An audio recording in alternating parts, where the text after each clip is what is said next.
سامعین، ہوں اس انٹرنیشنل گوجری ماں بولی گروپ میں ہوں گلزار حسین رنجور ایک کلام لے کر حاضر ہوں جناب کی خدمت کے وچ۔ یو کلام میں جناب قبلہ حضرت میاں بشیر صاحب لاروی کی حیات میں انہوں نے ایک خط لکھے تھو تے اس خط کی شکل وچ ہے تے منا امید ہے کہ تم سب اس نا لائک بھی کریں گا اور شیئر بھی کریں گا۔ تے سامعین کلام عرض ہے: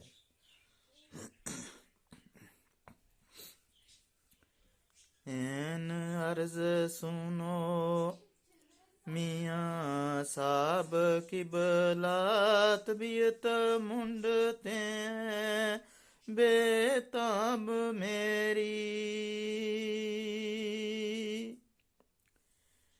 این عرض سنو میاں صاحب قبلہ طبیعت منڈتے ہیں بے تاب میری،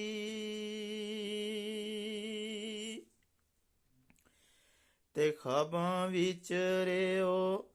دیدار کر تو کھلی رازگی نہ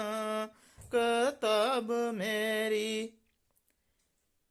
خواباں وچ رہو دیدار کر تو کھلی رازگی نہ کتاب میری،